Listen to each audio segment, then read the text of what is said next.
going to run right down. He's saying, look, people, when you come to the Lord's table, you are communing with Christ. You are actively involved in a partaking of all that he is and all that he has done. You are fellowshipping, participating in his reality. That's what that service means.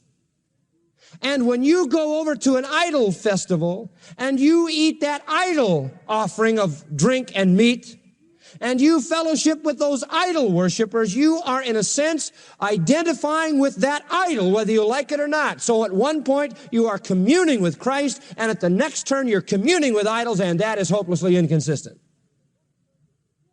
What he's saying is drawing this. He is saying a religious service, a religious feast constitutes communion with the one being worshiped. If it's Christ, it's communion with him. If it's an idol, it's communion with him. You can't do both. Inconsistent. Verse 17. He goes further. This is best translated by the New American. Since there is one bread, we who are many are one body, for we all partake of that one bread. There's only one bread, and it's Christ. And so everybody who partakes of that one bread is one with everybody else. And this is the second great point of communion. We are all one body. We all partake of one loaf. We are all joined to Christ, so we are inseparably joined to each other. Now watch. Everybody who comes to the Lord's table, now watch this, not only enters into communion with Christ, but he enters into communion with everybody else who's also at the Lord's table. You see what he's saying? We all come to that one bread. We all partake of that one bread, so we all constitute one body. Communion then means we are actually communing with Christ and actually communing with everybody else who's there. In a religious festival, in a religious feast, the worshiper, the worshipers, and the one being worshiped are all one.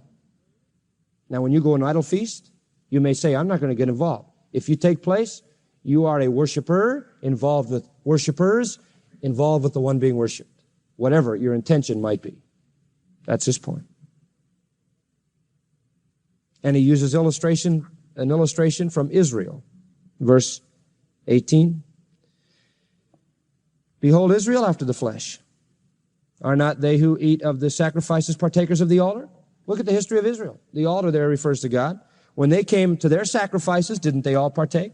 Didn't they give some of the food to the priest, partake of some of it? Some of it was burned up by God, to God. So part of the sacrifice went to God, part of it went to the priest, and the other worshipers were involved as well. Part of it was kept. There was an involvement. Israel was involved in sacrificing. They were involved with each other, and they were involved with God. So what is he saying then? Participation in religious rites has deep spiritual meaning. It implies a real union between the worshipers and the one being worshiped. That's what he's saying. So you can't do this with idols without having that reality take place. Israel brought sacrifices, a portion of which were consumed by the priests, a portion of which were burned on the altar. The rest were divided between the priest and the worshiping Jew. And there was a communion between the Jew, the priest, and God as they partook of the altar. Now that's Paul's point. Worship is identification. Communion with whoever's being worshiped. So if you're going to be like Israel in verse 18, communion with the altar for the Jews meant fellowship with God and everybody else at the altar. Communion with Christ at the Lord's Supper for the Christian means fellowship with Christ and everybody else at his table. Communion with the feast of an idol means fellowship with that idol and everybody else who's there too. Now listen, Christian, this comes right down to our living.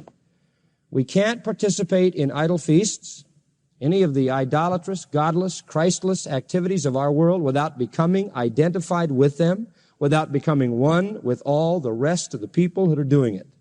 Well, you know, I don't do what the world does. I've been attending some of the wild social deals around, but I just kind of stay back. You are one with what's going on. You have identified in that kind of communion with the system.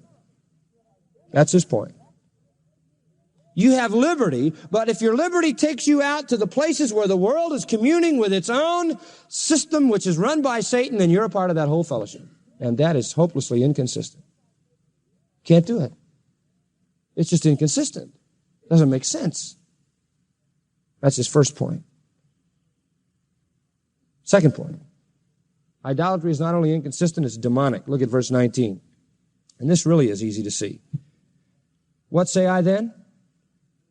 That the idol is anything? Or that which is offered in sacrifice to idols is anything? And the answer is no. Am I saying that that idol is a true God?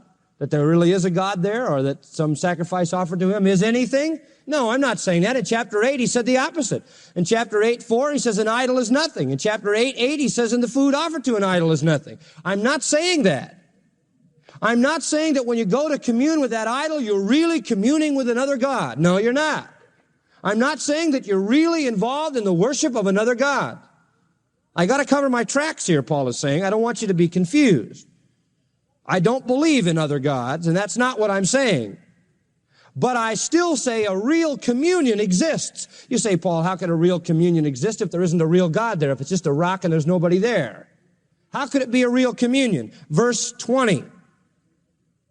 But I say that the things which the heathen sacrifice, they sacrifice to demons and to a no God. It's not a God, it's a no God, but a demon will be there, and I don't want you to have fellowship with demons. Now here's what happens. People worship an idol. And we've showed you this before. And there is no God there. But if a person wants to believe there's a God there, you know what Satan will do? He'll send one of his demons to impersonate the God that the people think is there, and that demon will do enough supernatural works to keep the people worshiping that idol. I've said this to you many times. Why do you think somebody in some other society will bow down to a rock all his life? Because a demon will impersonate the God he thinks is in the rock and do enough stuff to keep the guy believing the rock is real. Why do you think people follow astrology? Because demons make enough of that stuff come true to hook those people.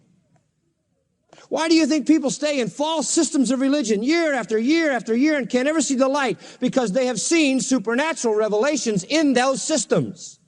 Not because there is a God there is a no God there, but a demon will impersonate him. That's what he's saying.